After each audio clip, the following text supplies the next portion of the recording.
یہ ہو گیا اس کا بعد. اچھا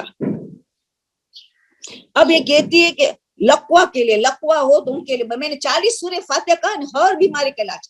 لوگوں کو لقوا بھی غائب ہو گئے اور پھر معصوم کا وسیلہ. کتنے لوگوں کو لقوا ہوئے، مشہد میں گئے لقوا دور ہو گئے، زری سے اپنے کو مان گئے، کوم میں گئے غائب ہو گئے لقوا، کربلا میں گئے، نجف میں، سب قزمین، سب جگہ معجزہ لوگوں نے دیکھا. وہاں چلے جاؤ وہ بھی اچھا ہے. معصوم آپ کو شفا دے گا انشاءاللہ. اللہ ان کو طاقت دی ہے، اللہ نے ان کو مقام دیا ہے. اور ورنہ سورہ فاتحہ ہر بیماری کا علاج ہے. اور دعائے مشلول بہت امپورٹنٹ ہے کیونکہ اس کو تو لقوا ہوا تھا. تو دعائے مشلول لقوے کو دور کرتا ہے. اور دعائے یستشیر 3 مرتبہ پڑھے تو ہر مصیبت کا علاج ہے. دعا یستشیر ہر مصیبت، ہر پریشانی کا علاج ہے. حتیٰ کہ آنکھ بھی ہو گیا ہو اس کا آنکھ بھی دور ہو سکتا ہے. تو 3 مرتبہ یستشیر دعائے مشلول ہے. پھر سورہ فاتحہ 40 مرتبہ ہے. باب الحوائج مصعب نے جعفر کا عمل کرے، ان کا واسطہ دے وغیرہ، صدقہ دے اس نیت سے، اور باب الحوائج کو ہدیہ کرے. تو یہ ساری چیزیں بیماری کا علاج، ہر بیماری کا علاج ہے. تو انشاءاللہ یہ آپ کریں گے. وہ فرماتی ہے کہ میں سفر کرنے والی ہوں تو مجھے کیا نوافل نماز کے لیے مسافر کے لیے کیا حکم ہے؟ مسافر جو ہے فجر کی اور مغرب کی تو نوافل پڑھیں گے، وہ تو قصر نہیں ہے. فجر کی قصر نہیں ہے اور مغرب کی قصر، وہ دونوں میں تو نوافل پڑھیں گے. جتنا وطن میں پڑھتے اتنا ثواب ملے گا، اس کو کوئی پرابلم نہیں ہوگا. عشاء کی سب نے بتایا کہ رجاب کے نیت سے پڑھے، قربتن نے. عشاء کی جو بیٹھ کے 2 پڑھتے نفل، مسافر کو بھی اجازت ہے پڑھے، مگر شہر میں ہوگا تو وہ قربتن نیت سے پڑھے گا بیٹھ کے جو 2 رکعت، مگر مسافر ہوگا تو وہ رجا کے نیت سے پڑھے گا. ظہر اثر کی تو نفل جائز ہی نہیں، جبکہ خود ظہر 2 رکعت ہے، اثر 2 پڑھنی ہے تو اس کی نوافل نہیں پڑھ سکتے، وہ جائز نہیں. جمعے کی 20 رکعت بھی نہیں پڑھ سکتے مسافر.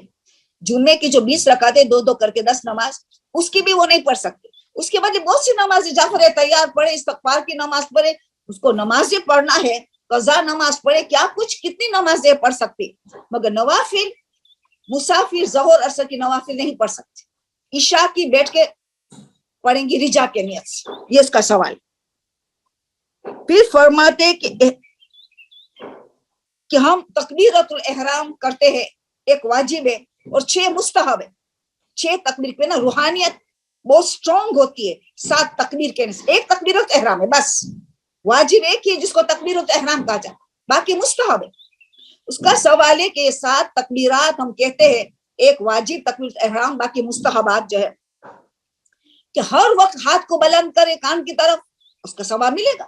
نہیں کیا تو کوئی حرج نہیں، مگر ہر ایک مرتبہ اپنے تکبیر کے لیے ہاتھ کو اللہ کے ساتھ ہاتھ کو اٹھایا اور رے تک کان تک پہنچے، اللہ اکبر، ہاتھ اٹھایا اور رے تک پہنچے تو کان تک پہنچ گیا انشاءاللہ. تو مگر تکبیرۃ ایک ہی ہے، باقی تکبیرات ہے. تکبیرۃ احرام ایک ہی جو واجب. تو یہ پہلے 6 تکبیر کہہ دو، آخری میں کہو تو اتنا اٹینشن ہو جائے تکبیرۃ احرام، مگر پہلے بھی تکبیرۃ احرام کہہ سکتے، 6 مستحب میں، درمیان میں ملا سکتے ہو، 3 پہلے کر دیا، بیچ میں تکبیرۃ احرام، پھر بعد میں 3، سب اجازت جیسا آپ کو پسند. مگر سب سے زیادہ ثواب ہے کہ پہلے 6 تکبیرات مستحب والی کہہ دو، پھر تکبیرۃ احرام دماغ میں ہو کہ میرا واجب تکبیرۃ احرام ہے، آخری والا رکھو تو ثواب. اور ہر مرتبہ ہاتھ کو بلند کریں گے کانوں کی طرف تو ہر مرتبہ اس کا ثواب الگ الگ ملتا چلا جائے گا. کوڈ لیور فش کا کیا ہے؟ ابھی دیکھو کوڈ لیور فش ہے، ٹیونا، علماء میں اختلاف. آیت اللہ سستانی کے ویب سائٹ میں جب پکچرز آیا ہے تو ٹیونا کو بھی حلال قرار دیا ہے، کوڈ فش کو بھی. مگر ایک دوسرا مسئلہ ہے آیت اللہ سستانی کا ہے کہ نیکڈ آئی سے سکیلز نظر آئے، نیکڈ آئی سے چھلکے نظر آئے، بائنوکیولر کے ساتھ، یہ میگنیفائنگ گلاس کے ساتھ نہیں، آپ کی آنکھ ان کو دیکھ سکے. تو بعض علماء نے تحقیق کیا ہے کہ کوڈ لیور اور فش اور ٹیونا مختلف قسم کے ہیں، ایک قسم کی نہیں. تو کچھ میں بائنوکیولر چاہیے میگنیفائنگ گلاس سے سکیلز نظر آتے، ڈائریکٹ آنکھ سے نظر نہیں آتا. تو آپ کو تحقیق کرنا پڑے گا کہ کہ کون سی ٹیونا آپ کو کھانا ہے, وہ کون سی کوڈ لیور آپ کو کھانا ہے, کیونکہ ان دونوں میں بتایا کچھ ایسے قسم کے اتنے باریک اسکیل سے, اتنے باریک چھلکے ہیں کہ نیکڈ آئی سے نظر نہیں آتا, حتیٰ کہ تم میگنیفائنگ گلاس ڈالو تو نظر آتا, تو وہ حرام ہے. تو ان کا دو الگ فتوا, ایک ہے کہ تم اسکیلس والی فش کھا سکتے ہو, مگر وہ اسکیل والی فش کہ تم نیکڈ آنکھ سے دیکھو ڈائریکٹ, دو ہے کنڈیشن, اسکیلس بھی ہو آنکھوں سے دیکھ سکتے. اب کچھ دونوں میں کچھ ایسے کہ آنکھوں سے نظر نہیں آتا. کھانے پینے کی چیز میں تو, گوشت کی ایسی چیز میں تو یقین ہونا چاہیے. تو جب ہم پتہ چل گئے علماء سے کہ کچھ ہے کہ آنکھ سے نظر نہیں آتے ڈائریکٹ, تو آپ کوڈ لیور اگر وہ حلال ہوگی تو پھر اس کا ٹیبلیٹس بھی حلال ہوگا, اگر حرام ہے تو پھر ٹیبلیٹس بھی حرام ہوگا. تو کیونکہ مختلف قسم کی ٹیونا وغیرہ آتی ہے, اس میں لے تو انہوں نے تو وہاں بتا دیا ویب سائٹ میں, کتاب میں, کہ ٹیونا جائز ہے کہ اسکیل سے, کوڈ لیور جائز ہے, اور کون سی قسم کی یہ ہمیں وضاحت فائنڈ آؤٹ کرنا پڑے گا. تو مگر نیکڈ آئی سے نظر آنا چاہیے. تو یہ ہے کوڈ. اور سوال پوچھتے کہ میں نے نابالغ کی عمر میں حج کیا, تو اب کیا میرے پر واجب نیت سے میں نے کیا, جبکہ میں نابالغ تھی, میں حج کی سعادت نصیب ہوئی تو میں نے واجب نیت سے کیا. تو نہیں, نابالغ واجب نیت سے نہیں, مستحب حج ہو گیا. اب اس کے استطاعت آ جائے تو اس پہ واجب ہوگا, استطاعت نہیں ہے تو کوئی حرج نہیں. تو نابالغ بھی جاننا چاہے کہ اگر اسلامک کیلنڈر سے 9 سال, انگلش کیلنڈر سے نہیں, اگر ان کو اسلامک کیلنڈر کی ڈیٹ یاد نہیں ہے تو 97.5 days انگلش کیلنڈر سے مائنس کرنا پڑے. 97.5 days, 3 مہینے 7.5 دن کو انگلش تاریخ جو ہے برتھ ڈے ان میں سے مائنس کریں گے تو اس کو اسلامک تاریخ ملیں گی. یہ علماء نے کاؤنٹنگ کی ہے, علماء نے ہمیں کاؤنٹنگ کر کے ہمیں بتایا. اسی طرح لڑکے کا بالغ کب ہوتا ہے, ضروری نہیں 15 سال, اسلامی کیلنڈر سے 14.5 سال بالغ ہو, مگر اس سے پہلے نشانی آ جاتی, جب جانتے بات ہو چکی ہے, نشانی ناف کے نیچے سخت بال کا اگنا وغیرہ, منی کا خارج ہونا وغیرہ, تو یہ بالغ پہلے ہو گیا تو وہ حج کرے گا تو واجب حج ہو جائے. نابالغیت میں حج کیا تو وہ حج مستحب میں چلی گئی, فائدہ ملے گا, مگر حج نہیں ہوئی ہے. جب استطاعت آ جائے تو حج اس کے گردن پہ رہے گی واجب نیت سے. پھر دوسرا سوال یہ ہے کہ اللہ کی طرف سے مجھے بار بار حج نصیب ہوتا ہے, مگر میں نے جتنی حجیں کی وہ معرفت کے ساتھ میں نے نہیں کی, سوچ سمجھ کے معرفت کے ساتھ میں نے نہیں کی, فلسفی کے ساتھ. اب میرے میں وہ شعور آیا, ایسا محسوس ہوتا ہے کہ میرے پر شعور آئے, میرے پر معرفت آ گئی, اب میں اس سال حج کرنا چاہتی ہوں, تو کیا میں واجب نیت سے کر سکتی ہوں کیونکہ میں معرفت والی حج کرنا چاہتی ہوں؟ نہیں, حج ہو گئی. معرفت کے بغیر بھی آپ نے حج کیا تو حج تو ہو گئی. ارکان اگر آپ نے جانور کا ذبح ہونا, قربانی وغیرہ جس میں خمس دے دیا تھا, احرام میں خمس دیا گیا تھا, پاک وغیرہ, جو تو حج تو آپ کی صحیح ہو گئی. اب آپ حج کریں گے تو مستحب حج کر. تو پھر مجھے سوال کہتی ہے کہ مجھے میں دادا کے دادا یا دادی کی طرف سے کروں تو مجھے نہیں پتا کہ وہ استطاعت ان کی تھی کہ نہیں, کہ انہوں نے کیا ہے کہ نہیں, تو آپ کی کیا رائے ہے؟ علماء یہی رائے دیتے ہیں کہ اپنے طرف سے کریں, کیونکہ اپنے کو متقی بنانا ہے, اپنے کو کردار کو سدھارنا ہے. اب جب معرفت کے ساتھ کرتے تو اپنی ہی کرے, اور معرفت کے ساتھ حج کر کے ایک نیا انسان بن کے واپس پلٹے اپنے وطن. مگر اپنی مستحب نیت سے کرے وہ تو واجب حج ہو گئے, بھلے معرفت بغیر مگر ہو گئے. اب آپ معرفت کے ساتھ حج کریں, اس کا ثواب دادا دادی نانا نانی مومنین زندہ مردہ سب کو دے دیں, ختم. تو آپ کی حج ہو گئی, آپ کی اصلاح ہو رہی ہے, آپ متقی بنیں گے, آپ کے اخلاق بدل جائیں گے, آپ کی توبہ قبول ہو جائے گی. پرانی حج آپ نے جو کیا اس کا بھی اثرات آپ کو اس حج میں ان کا ملیں گا انشاءاللہ. اللہ سے امید رکھیں, اللہ کریم ہے, اللہ جواد ہے. مگر اس آپ مستحب نیت سے کر کے ثواب سب کو بے, امام زمانہ کو ثواب دے دے, معصومین کو دے دے, تمام مرحومین کو دے دے, بالکل دادا دادی نانا نانی جس کو بھیجنا ہے ثواب سب کو دے دے, کرو اپنی مستحب. یہ میری بیسٹ رائے مجھے نظر آتی ہے, یہ ان کا ایڈوائس ہے. اچھا, نیکسٹ سوال یہ ہے, ہمارے گھر میں یعنی مجلس عزا ہوتی ہے محرم, میں چاہتی ہوں اس عزا کی مجلس میں پیپرز بانٹوں, کاغذ بانٹوں, جس میں تقوی کی تعریف ہو, تقوی کی صفات ہو, تاکہ عزاداری کا مقصد پورا ہو. یہ بہت اچھا کام, اس کو آئیڈیا آئی ہے, بہت اچھا کام, یہ اللہ خود ہدایت کرتا ہے. اس کو یہ چاہیے کہ وہ بانٹے پیپرز جس میں ہماری سب سے بڑی ذمہ داری تقوی ہے. اس عزاداری کے ذریعے میں تقوی آنا چاہیے, تو عزاداری قبول کے درجے پہ پہنچتی ہے. عزاداری تو ہر صورت میں کریں گے, ثواب تو ملے گا ہی ملے گا, مگر قبولیت کے درجے پہنچتی ہے. ہم نیا انسان بن سکتے ہیں, 9 ربیع الاول کو بالکل نیا انسان بن جائیں گے اگر ہم تقوی اختیار کیا. تو وہ اس کا سوال یہ ہے کہ آپ تقوی کا ڈیفینیشن بتاؤ, صفات بتاؤ, کتاب کا حوالہ دو. پہلے کتاب کا حوالہ دے, کیونکہ اتنا بڑا لیکچر تو نہیں ہو سکے گا, باقی کا سوال باقی ہے. تقوی کے لیے بیسٹ میں آپ کو رائے دوں گی, دست غیب شیرازی کی کتاب گناہ کبیرہ جلد اول. اتنا بہترین انداز میں انہوں نے تقوی اور تقوی کی صفات سمجھائی ہے. گناہ کبیرہ بائی دست غیب شیرازی جلد اول, 7 جلد ہے, جلد اول. آپ کو اس میں بہت ایسے تو بہت سی کتابیں ہیں, مگر یہ ایک کتاب کا حوالہ اس نے مانگا ہے, تو یہ بیسٹ کتاب مجھے نظر آتی ہے کہ تقوی کے لیے اچھی طرح. تقوی کا معنی کیا ہے, اس میں لکھنے کے تقوی کا معنی کیا ہے؟ گناہ سے اپنے کو بچانا, وقایا, اپنے کو بچانا, وقایا, اپنے کو بچائے. کس سے بچائے؟ گناہ سے. بس تقوی اپنے کو گناہ سے بچائے. واجبات ترک نہ کرے, واجبات ترک کریں تو گناہ کیا, حرام کیا تو اس سے بڑا گناہ کیا. تو واجبات کو انجام دینا اور حرام سے بچنا ہے تقوی. ترک گناہ, ترک گناہ, ہم نے واجبات کو, نماز کو قضا کیا تو ہم نے گناہ کیا.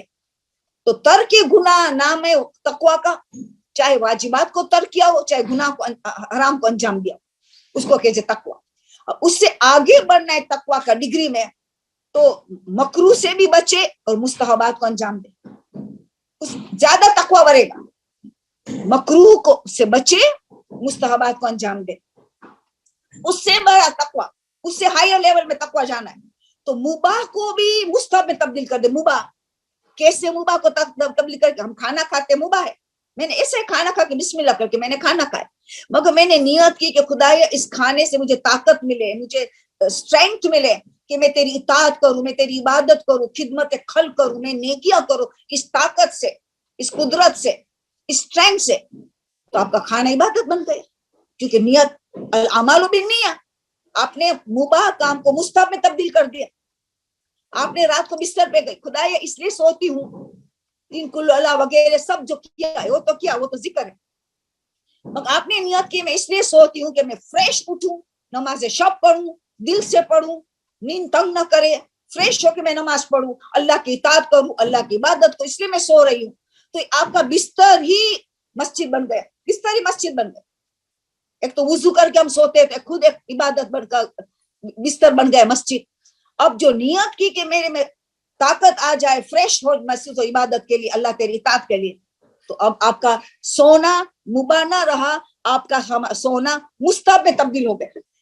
تو یہ آخری سٹیج کا تبدیل ہے جو ہمارے مہاراج بڑے بڑے مستحب یا واجبات کرتے تھے یا مستحب کرتے, بس مباح کام بھی نہیں کیا, واجبات یا مستحبات. زیادہ تک مستحبات کے لیے کہتے رجا کی نیت سے کرو, رجا کے, جیسے آیت اللہ سستانی نے پہلے انہوں نے مسئلہ عروۃ الوثقی میں مسئلہ دیا تھا کہ عورت سینے پہ ہاتھ رکھے مستحب کہا, عورت سینے پہ ہاتھ رکھے مستحب کہا تھا آیت اللہ سستانی نے.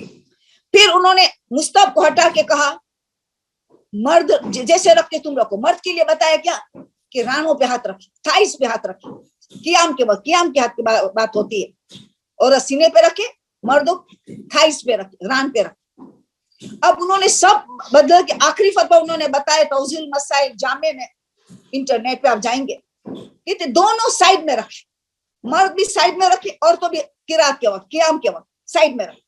اسی لیے علماء کہتے کہ تم رجا کی نیت سے کرو, ان کی تحقیق جاری ہوتی ہے تو بدلتا ہے فتویٰ, جو بدلتا فتویٰ, اسی لیے کہتے ہمیں ذمہ داری نہیں لیتے قربتاً اللہ, شاید اللہ کے حکم نہ تھا, دیکھو بدلتا ہے. اسی لیے آیت اللہ سستانی, آیت اللہ کوئی کہ جتنے مستحبات ہیں اب رجا کی نیت سے کرو, سب سے بیسٹ راستہ ہے رجا. تو ابھی کہتے ہیں دونوں ہاتھوں کو سائڈ میں رکھو, چاہے مرد ہو چاہے عورت ہو, دیکھا. اسی لیے رجا کا نیت کے مستحبات بہت زیادہ ہمیں فوائد ہے. دونوں آیت اللہ کوئی سستانی کے جتنے کھانے پینے کا جو مستحبات ہے, پرانے علماء مستحبات رکھا, مگر آیت اللہ خوئی سستانی فرماتے آداب کھانے پینے کا، آداب یعنی رجا کے نیت، کھانے پینے کا جتنا آداب ہے رجا کے نیت سے کرو. دیکھو یہ خوف زدہ ہوتا ہے، کتنا مرجع کتنا عظیم ہوتا ہے کہ شاید یہ ہماری تحقیق میں سمجھ میں نہیں آیا کہ یہ مستحب ہے کہ نہیں. تو رجا میں اگر مستحب ہے تو آٹومیٹیکلی مستحب چلا جائے گا، کوئی مسئلہ ہی نہیں. تو اسی لیے وہ تاکید وہ کرتے ہیں کہ مستحبات جتنا آپ کو نظر آئے رجا کی نیت سے کریں. تکبر والا مسئلہ آ گیا. شیطان بھی بہکا سکتے. ہاں میں نے نفس کے لیے کہا زمین پہ زیادہ بیٹھے سیدھا، مگر شیطان بھی ہو سکتا ہے. تو سورہ ناس فجر کی نماز کے بعد 11 مرتبہ تلاوت کرے سمجھ کے معرفت کے ساتھ، شیطان بھاگتا رہے گا. ان سے شیطان کو دور بھگاتے رہو. اور 3 روزہ رکھے ہر مہینے کا 3، پہلی جمعرات، 9 چندی جمعرات، بیچ والا بدھ 10 کے بعد، اور آخری جمعرات. یہ 3 روزہ سے شیطان دور ہو جاتا ہے. تیسرا چیز ذکر کثرت سے کرے، لا حول ولا قوت الا باللہ، کثرت سے درود پڑھے، کثرت صلوات، کثرت لا حول ولا قوت. تو شیطان کا بھی مقابلہ کرنا پڑے گا. حسد آئے، لالچ ہو، تکبر ہو، تو شیطان کا بھی کرے، نفس کو بھی تربیت دے، کثرت سے سجدہ کر کے زمین پہ بیٹھ کے سلام پہل کرنے وغیرہ. میرے شوہر نے مجھے مکان تحفہ دیا، مال مخمس سے دیا. تو اس کو مسئلہ تو پتا ہے کہ میرے شوہر نے پاک پیسے سے مکان خریدا. تو جب تک وہ مالک تھا تو دوبارہ خمس نہیں. ایک مرتبہ خود خمس دے دے، مالک خود ہی دیتا ہے تو دوبارہ کبھی نہیں ہوگا. دوسرا سوال اس پوچھتی ہے کہ دوسرا گھر میرے شوہر نے لیا، اپنے لیے رکھا ہے، اس پر بھی مال مخمس. اب استعمال، وہ دونوں گھر استعمال نہیں ہوتا ہے، تو شوہر کے میں تو دوبارہ خمس نہیں ہوگا کیونکہ وہ خمس دے دیا، وہ مالک ہے. مگر بیوی کو جو تحفہ دیا، بیوی کو مالکہ بنایا، مال مکمل سے بلک دیا، اس کی ذمہ داری تھی. اب 1 سال کے بعد اگر گھر کو استعمال میں نہیں لائی عورت، اپنا استعمال میں نہیں لیا، کرائے پہ دیا تو انویسٹمنٹ ہو گیا، یا کوئی رہنے نہیں گیا، تو وہ کہتے کوئی ایسا ایک مکان پڑا ہے، سال ہونے جا رہا ہے تو خمس واجب ہے. تو اس کو مسئلہ اتنا پتا ہے، بولتے میں خمس دوں کیسے؟ میں بس پوچھے. تو 2-3 آئیڈیا دیتی ہوں میں خمس کیسے دے. میں کہتی شوہر سے کیوں مانگوں؟ شوہر نے تو تحفہ دے دیا، اس کو خیال نہیں آیا کہ آپ کیسے خمس دیں گی. تو حتی الامکان شوہر سے نہ مانگے. میری رائے ہے، کیونکہ بی بی فاطمہ زہرا سلام اللہ علیہ نے یہ سکھایا ہے کہ حتی الامکان کسی سے کچھ نہ مانگو، حتیٰ کہ شوہر سے کیوں. اپنے خوددار ہو، سیلف ریسپیکٹ ہو. تو ایسے زیورات ہے، زیادہ زیورات ہے جو ہر روز پہنتے، ان کو چھوڑ دیں. جو ایسے بڑا بڑا سیٹ یا پہنتی بھی نہیں ہے، خود کی خود مالکہ ہے، اس کو بیچ کے خمس دو سکتے ہیں، یا لون لے کے کہیں قرضہ لے کے خمس دے، یا تو پھر وکیل سے ملاقات، جس کی تقلید کر رہے ہیں عالم وکیل. ہمیشہ ایسی باتوں میں عالم وکیل.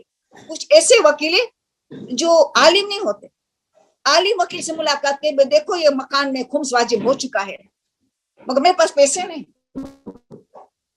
تو آپ میری مدد کریں. تو آپ کو قسطوں میں کر دے گا ہر مہینے. بس آپ کے شوہر جیسے آپ کو پاکٹ منی دیتا ہے، استعمال کے لیے پاکٹ منی دیتا ہے، آپ کو کہیں عیدی مل گئی، کہیں تحفہ ملا، تو آپ اس میں سے دیتی رہیں گی، آپ کو قسطوں میں کر دے گا تاکہ مکان پاک ہو جائے. تو 3 چانسز میں دیتی ہوں. میں تو پسند کروں کہ زیور کو بیچ لو، سب سے بیسٹ ہے. اگر پورا نہ ہوا، خمس زیادہ ہے، زیور کم ہے، تو پھر وکیل کو بولو کہ قسطوں میں کر دے باقی کے لیے. مگر اگر شوہر سے لون لیں گے تو وہ تو بیچارہ معاف کر دے گا، آپ کی مرضی. مگر آپ نے مانگا نہیں. لون مانگنا بری بات نہیں ہے، مگر مانگنا بری بات. تو آپ ان کو کہہ سکتی ہو کہ میرے ہر مہینے آپ پاکٹ میں دے، اسے کاٹتے رہنا، مجھے اتنا لون چاہیے. مگر اس کے بجائے کسی اور سے مانگ لے لون تو زیادہ بہتر رہے گا. اس کو آپ ہر مہینے دیتے رہو تاکہ خمس کی ادائیگی ٹائم، خمس واجب فوری ہے، تاریخ آ گئی خمس دینا ہے. خمس کو ڈیلے نہیں کر سکتے، حق زہرا ہے. جبھی تو حرام غذا ہماری پیٹ میں جا رہی، تبھی تو ہمارے بچے نہیں بدلتے، ہم نہیں بدلتے. یا تو بے نمازی گھر میں ایسی کام والی رکھے جو بے نمازی ہے. یہ 2 کام تو علماء کہتے ہیں غلط دوست ہے، یا خمس میں گڑبڑی، یا بے نمازی کھانا پکا رہے ہیں، کھانا کاٹ کٹ کر رہے، کھانے میں اس کا ہاتھ جا رہا ہے. بچے کو نہ تقویٰ ملے گا، نہ بچے کے اخلاق بدلیں گے، نہ ہمارے اخلاق بدلیں گے، نہ ہمارے میں غصہ کم ہوگا، کچھ نہیں. سب تاکید کیا کہ دیکھو تمہارا دوست کس کے ساتھ بیٹیاں کس کو دوست رکھا، اس کے اثرات بہت زیادہ. بے نمازی کا کھانا پکانے میں جس کا ہاتھ ہوتا ہے اس کا اثرات بہت زیادہ برا ہے. اور یہ حرام غذا جو خمس نہ دینا وغیرہ حرام غذا ہو. تو ان 3 چیزوں سے سخت تاکید کی علماء حد سے زیادہ ان کی تحقیق ہے کہ لوگ رائے حق پہ نہیں آ سکیں گے, پوری طور پہ نہیں آ سکیں, اوپر کے عبادتیں کریں گے, اندر سے اخلاق نہیں ملے گی. تو یہ ابھی ارجنٹ کوئی سوال ہو تو آپ نے کرے, میں نے میجورٹی کا کوشچن کر دیا ہے. ابھی کچھ باقی ہے, وہ نفاس کے بورڈنگ لگتا ہے تو میں آئندہ 2 کر کے کرتی ہوں, سب ایک ساتھ نہیں کرتی ہوں تاکہ میجورٹی کوئی سوٹ نہیں ہو رہا ہے تو بورڈ نہ ہو جائے. اب آپ کو یا کوئی ارجنٹ سوال نظر آتا ہے تو بتائیے. السلام علیکم طاہرہ جی. وعلیکم السلام. طاہرہ جی میرے پاس کوشچنز آئے چیٹ میں, اس میں سے ایک کوشچن یہ ہے کہ لیڈی پوچھ رہی ہیں, انہوں نے تو واجب حج انجام دے دیا ہے, ابھی اس ہاں سال وہ خود حج پہ جا رہی ہیں, تو ہاں واجب حج ہو گیا, ابھی بیسٹ جو ہے وہ نیت کرے, تو اس میں سب سے بیسٹ کیا ہے, 14 معصومین کے لیے ہدیے کی نیت کرے یا پھر اپنی ماں کی نیابت میں جیسے حج کرے. ماں حیات نہیں ہے لیکن ماں نے اپنی حیاتی میں حج تو کیا تھا, لیکن تھوڑا سا ڈاؤٹ ہے, شک ہے کہ جیسے انہوں نے اس وقت شاید پیر میں ساکس نہیں پہنے ہوئے ہوں گے جب وہ حج کیے تھے, تو ان کے لیے کرنا زیادہ بہتر ہے کہ 14 معصومین کی نیت سے کرنا زیادہ بہتر ہے. اوکے, ابھی پہلے تو ماں نے اگر سوکس بھی نہیں پہنا تو حج تو صحیح ہے, خالی پیر اگر نہ میرم کی نکاح پر تو اس کا گناہ ہے, وہ تو پاک ہو چکی ہوگی بیماری کے ذریعے کہیں نہ کہیں, یا توبہ ہر وقت استغفار ہم کرتے تو یہ گناہ سب اندر کور اپ ہو جاتا ہے. تو ماں کی حج کر لیا تو مسئلہ نہیں. میں رائے ابھی دے چکی, وہی رائے ان کو بھی دوں گی, خود کی حج کرے. کیوں؟ آیت اللہ خوئی سے پوچھا گیا تھا سوال, اسی لیے میں بار بار کہتی ہوں, آیت اللہ خوئی کا زمانہ تھا جب ہم لوگ اس کی تقلید کرتے تھے, سب لوگ اس کی تقلید کرتے تھے, یا کچھ خمینی کی کرتے تو کچھ آیت اللہ خوئی کی کرتے, سوریا. تو آیت اللہ خوئی کو یہی سوال پوچھا گیا کہ میں نے ایک مرتبہ حج میں نے کر لیا, اب کسی کو حج بھیجوں جو بیچارہ وہ تڑپتا ہے, حج کرنا ہے, ان کے پاس پیس استطاعت نہیں ہے, اب میرے پاس اتنے حج ہے کہ میں دوسری حج مستحب کر سکتی ہوں, تو میں کیا کروں, میں خود جاؤں کہ ان کو دوں؟ تو آیت اللہ خوئی نے جواب دیا, حج اپنی اصلاح کے لیے, اپنے کو بہتر بنانے کے لیے, بھائی چارہ کا جذبہ آئے, خوش اخلاق آئے, تکبر حسد لالچ سب ختم کرنا ہے. حج کا فلسفی یہ سب چیز دیتے, زبان قابو میں آ جائے, جتنا حج معرفت کے ساتھ آئیں گے تک اصلاح ہوتی ہے. تو اب اسی لیے آیت اللہ خوئی نے ان کو یہی جواب دیا کہ تو خود تیری کا ان سب کو ثواب بھیج, تو حج تیری خود کی مستحب حج کر کے میری حج کر کے خدایا مستحب قربت اللہ, پھر تو سب واجب ہو جائے گا. ایک مرتبہ احرام پہن لیا تو باقی تو سب واجب نیت ہوگی, پہلی نیت مستحب ہوگی حج کی, کیونکہ سب کنیکٹڈ ہے اس احرام کے ساتھ, باقی 4 واجبات عمر تمتع کی. اب احرام نہیں اترے گا جب تک آپ تقصیر نہ کرو. تو ابھی یہ تو آپ کیا کریں, اپنی حج کر کے پہلے کہ اس کا ثواب میں امام زمانہ کو دیتی ہوں, اس کے صحت و سلامتی عطا کرنا, مجھ سے ان کا رابطہ مضبوط رکھنا اس حج کے ذریعے, ان کو ثواب پہنچا. اس کے بعد 14 معصومین کو, اس کے بعد 1,24,000 کو, میری والدین کو, میری ماں کو, میری فلاں رشتہ دار, سب کی نیت کو ملاؤ ثواب دینے میں. جتنے لوگوں کا علماء جس کا آپ پہ احسان ہے, جس لوگوں نے آپ پہ احسان کیا ہے, جسمانی احسان, روحانی احسان, جس کی ہم نے تقلید کی, جو علماء کی اتنی محنت کی ہم تک دین پہنچانے کے لیے, وہ محسنین اسلام ہے, سب محسنات اسلام سب آ گئے, یہ بڑی بڑی عورتیں سب آ گئے محسنات میں. تو آپ حج آپ کی کریں گے مگر مستحب نیت سے کریں گے, پہلی نیت, پھر تو آٹومیٹک, پھر آپ نیت کریں گے خدا اس کا ثواب میں. سب سے پہلے میرے روحانی باپ, میری روحانی ماں بی بی فاطمہ, یہ 2 اہم ترین ہے ہمارے ماڈل کے لیے, ایک امام زمانہ, ایک شہزادی فاطمہ زہرا سلام اللہ علیہ. ان دونوں کو تو ایکسکلوزیو, ہر چیز میں ایکسکلوزیو رکھو, اسپیشل ہدیہ 2 کو, ایک روحانی ماں, ایک روحانی باپ, پھر باقی کا 10 معصومین کا, پھر 1,00,000 انبیاء کا, تمام محسنین اسلام, محسنات اسلام, جس نے میرے پر احسان کیا ہے, میرے محسنین روحانی جسمانی محسنات کو ہدیہ دیتی ہوں. اس کے بعد تمام محرومین کو, بالخصوص میرے والدین, میرے خونی رشتہ دار, فلان فلان فلان. ثواب کی فہرست آپ دے سکتے ہو, سب آپ کو دعائیں دیں گے, پورا حج کا ثواب سب کو ملے گا. اللہ کریم ہے, سب کو دے گا. آپ کی اصلاح ہو جائے گی, ثواب بھی ملے گا, آپ کی اصلاح ہو جائیں گی. حج اصلاح کے لیے اتنی عظیم عبادت ہے, ہمارے بھائی چارہ پیدا ہو, کسی کا غیبت نہ کرے, ہر ایک کے لیے اچھا سوچے. اسی لیے امام سجاد نے کیا کہا, کعبہ دیکھو تو پہلی کیا دعا کرو, میری سوچ اور میرے زبان سے ہر کوئی محفوظ رہے, میری سوچ اور میری زبان سے. تو اس میں سوچ اور زبان بدل جاتی حج سے, تو آپ بہتر انسان بن کے آئیں گے, اور سب کو ثواب دے رہی ہے الحمدللہ. یہ میری رائے تو یہ, میں تو سب کو یہی رائے دیتی ہوں. جزاک اللہ aunty. Second question aunty, ball pen کا نشان ہو ہاتھ میں لیکن لائٹ ہو, ہم کو لگے کہ ہمارا وضو کا پانی پہنچ جائے گا, تو صحیح ہے یا ہم کو بالکل اس کو ہٹانا ضروری ہے؟ وضو تیمم غسل میں یقین شرط ہے. آپ کے بال پین کا ہے, آپ نے ہٹا دیا, صرف داغ رہ گیا داغ, تو آپ کا وضو ہو جائے گا. آپ کو یقین ہے کہ پانی کھال تک پہنچے, آپ کا خود کا اطمینان, کسی اور کا نہیں دیکھیں گے. آپ کو اطمینان ہے کہ میں نے بال پین کا جو گاڑا تھا وہ اس کو ہٹا دیا, میں نے داغ انک تھی, اب خالی رنگ باقی بچا ہے, مگر میری کھال ہے تو بس کھال تک پانی پہنچانا واجبات میں, اور یقین ہونا چاہیے. تو ہر ایک کا الگ الگ یقین, ایک کو یقین نہیں آتا ہے تو اس کے لیے ہٹانا پڑے گا, ایک کو یقین آ گیا تو اس کے لیے صحیح ہے وضو. تو یقین شرط ہے وضو غسل تیمم میں کہ پانی پہنچ چکا یا مٹی پہنچ چکی ہے جہاں پہنچانے کا حق ہے. جزاک اللہ آنٹی. نیکسٹ ہے آنٹی, کاڈ لیور پلس جو فارمیسی میں ملتی ہیں, اس کا پتہ نہیں ہے کہ کون سے فش سے بنی ہوئی, اور یہ لیڈی جو ہے یہ یوز کرتی ہے, یہ تو صحیح ہے, حلال ہے اس کو یوز کرنا؟ میری رائے ہے, جو جن علماء کو مجھے بہت اعتقاد ہے, جن علماء سے مجھے بہت متاثر ہوں, انہوں نے کہا یقین تو کروانے پڑے گا کہ کوڈ لیور, کون سی کوڈ لیور تھی, اسکیلز تھے کہ نہیں, وہ بھی ویزیبل ود دا آئیز, آنکھ کو دیکھ سکے.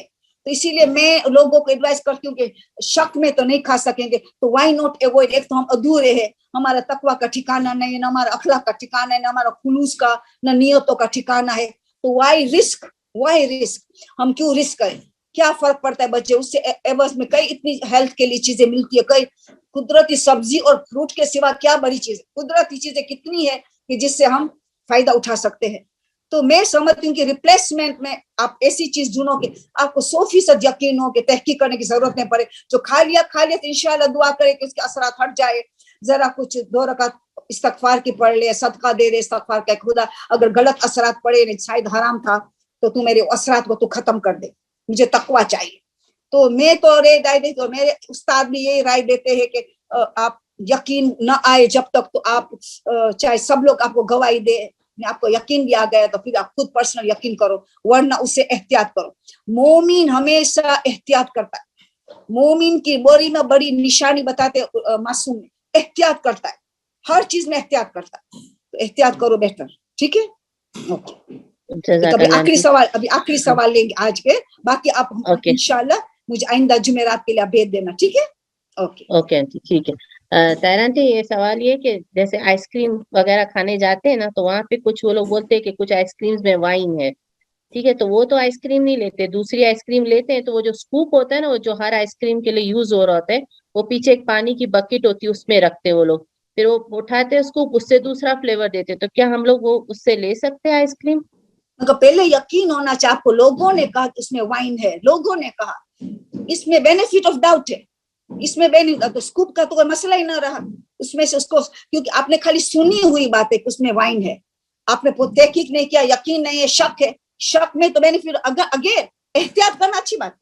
آخر میں علماء یہی بتائیں گے کہ احتیاط کرنا تقویٰ کی خاطر بہتر ہے, تو بچنا تو اس کوپ سے بھی, اس سے بھی دوسری جگہ لے لو. مگر آپ کو لوگوں نے کہا ہے, کبھی تو لوگوں بس ایسے ہی کہہ دیتے, کوئی ٹیسٹ میں کو اسمیل آ گئی کہ کچھ, تو آپ کو یقین کرنا ہے تو بہتر ہے کہ فائنڈ آؤٹ کرو, ان سے پوچھو, ہمیں ریسیپی چاہیے آپ کی, سچ بتاؤ ہمیں کیا ہے, بہتر ہے اس کو ہی پوچھ لو, جو مالک ہے ان کو پوچھ لو, تو وہ اس کے ٹرسٹ ہے آپ کو. تو میں سمجھتی ہوں کہ بینیفٹ آف ڈاؤٹ ہے تو الاؤڈ ہوگا, مگر اگین احتیاط کرو تو بہتر ہے. ہمارا خود کا تقویٰ ہے, ہماری خود کی آخرت بنتی ہے. ٹھیک ہے نا آنٹی, ان کے کوشچن میں ہے کہ جیسے ہم کو حجاب میں دیکھتے ہیں اور کوئی فلیور ہم ان کو بولتے ہیں کہ یہ والا چاہیے, تو دیکھتے ہیں حجاب میں, تو ان کو بولتے ہیں نو آپ نہیں لے سکتے, یہ والا اس میں وائن ہے. اچھا, خود شاپ والا بولتا ہے ہم کو ایسا حجاب میں دیکھ کے. وہ یقین ہو گیا, اچھا ویری گڈ. اچھا, خود اس نے بتا دیا کہ حجاب دیکھتے تو بولتے آپ مسلمان کے لیے اس میں وائن ہے, تو پھر تو اسکوپ نہیں کام آئے گا, پھر اسکوپ بھی کام نہیں آئے گا. کیوں کہ اس کا اثر, کیونکہ دھوتے ہیں تو ٹھیک ہے, دھوتے اسی پانی میں, دھوتے اسی مکس پولی اسی پانی میں اسکوپ ڈالتے ہیں, تو گیلا تو نجس ہو گیا. تو اسی اسکوپ میں اپنے, کیونکہ وائن نجس بھی ہے نا حرام بھی ہے, خالی حرام نہیں نجس بھی ہے, تو پھر تو آپ وہی اسکوپ یوز کر رہے, خود کہہ رہے کہ وائن ہے, خلاص. تو پھر آپ وہی اسکوپ استعمال اپنے دوسری جگہ جاؤ, انشاءاللہ آئس کریم کی کمی نہیں ہے, بہت سی دکانیں. ٹھیک ہے نا, گھر میں بنانا سیکھ لو, سب سے بڑی بات. ٹھیک ہے, قبلہ رخ بنائیں گے, وضو کے عالم میں بنائیں گے, تو نور نالا نور ہو جائے گا. ٹھیک ہے نا. بالکل جی آنٹی, بہت اچھا آئیڈیا, جزاک اللہ آنٹی. اس کی ریسیپی ملتی, آپ انٹرنیٹ میں پن کرو ریسیپی, آئس کریم آ جائیں گی, مختلف ریسیپیز آ جائیں گی, گھر والے بھی خوش ہو جائیں گے, آپ کو دعائیں دیں گے. کلفی بناتے لوگ گھر میں بناتے کلفی بھی, ٹھیک ہے نا. صحیح بات ہے, جزاک اللہ. نہیں کبھی چینج چاہے, کبھی انسان کو چینج چاہے تو جاؤ ایسی جگہ جڑے کہ آپ کو یقین ہو کہ اس میں کوئی حرام یا نجیس چیز نہیں ہے, ٹھیک ہے نا. جزاک اللہ, جزاک اللہ جی, ہم دعا کریں گے سب مل کے. پروردگار واسطہ تجھے امام زمان علیہ السلام کا, واسطہ تجھے امام رضا علیہ السلام کا مہینہ جا, واسطہ تجھے معصومہ فاطمہ بنت موسی جعفر کا, واسطہ تجھے امام محمد تقی علیہ السلام کا, ان قریب اس کی شہادت بھی منانے والے. پروردگار ان تمام جو معصومین جس مہینے میں ہے, اس ذوالقعدہ مہینے کا واسطہ, برکت دینے کا واسطہ, واسطہ تمام معصومین کا, شہداء کربلا سنن کربلا کا واسطہ, ہماری تمام گناہ صغیرہ و کبیرہ کو معاف کر دے. پروردگار سب سے بڑی دعا ہے کہ ہم جو علم حاصل کرتے عمل کرنے کا ہمیں توفیق عطا. خدا بندہ داہ الارض آ رہا ہے, ہم تیری نعمت کا شکران کرنے کا ہمیں توفیق. اس دن ہم ایک ایک نعمت پہ غور و فکر کر کے شکران کرے. اگر ہم نے غلط استعمال کیا ہے, زبان وغیرہ, آنکھ وغیرہ کی, توبہ استغفار کرے, ایسی سچی توبہ کرے تاکہ واپس یہ گناہ کی طرف یہ اعضاء و جوارح پلٹے نہیں. پروردگار جو نیک صالح اولاد کی امید رکھتا ہے, واسطہ پروردگار امام علی رضا علیہ السلام کے امام زمان باب الحوائج مصعب بن جعفر کا, واسطہ باب الحوائج علی اصغر کا, ہر متمنی شخص نیک صالح اولاد عطا کر. پروردگار جو جوان لڑکے لڑکیاں شادی کی عمر کا ہے, کف کے انتظار میں, واسطہ شہزادی فاطمہ زہرا کا, واسطہ بی بی خدیجہ کا, واسطہ جناب فاطمہ بنت اسد کا, واسطہ جناب معصومہ کون کا, واسطہ جناب زینب کا, واسطہ نرجس خاتون کا, واسطہ ام البنین فاطمہ کا, 7 خواتین کا واسطہ, عظیم عورتوں کا واسطہ, ہر لڑکا لڑکی کا بہترین کف عطا کر, رشتہ عطا کر. پروردگار جو مریض ہے ان کو واسطہ امام باب الحوائج کا, واسطہ امام زمانہ کا, ان کو شفا عاجلہ صحت کامل عطا کر. پروردگار ہم سب جو متمنی حج زیارت عمرہ نصیب کر, اور جو عالم بننا چاہتے ہیں پروردگار کو مدد کر عالم بن. ہمارے والدین جو زندہ ہے پروردگار کو صحت کے ساتھ, تندرست کے ساتھ, لمبی زندگی عافیت کے ساتھ عطا کر, بلند درجہ عطا کر. جو مر چکے خدایا ان کو عالم مرزق جوار معصومین میں ان کے ارواح کو جگہ دے, آمین ثم آمین. پروردگارہ سب سے بڑی دعا, اعلیٰ دعا, حقیقی ہماری عیدی تب ہوگی جب ہمارے روحانی باپ ہماری امام زمانہ کا ظہور ہو. یہ پروردگار یوسف زہرا, عزیز زہرا, ابن زہرا کو ظہور میں تاجیل فرما, ہمیں ان کا ناصر مددگار میں شامل. آمین ثم آمین. سبحان ربک رب العزت عما یصفون وسلام علی المرسلین والحمد للہ رب العالمین. اللهم صل على فاطمة وأبيها وأمها وبعليها وبنيها وسر المستودع فيها بعدد ما أحاط علمك أصح كتاب.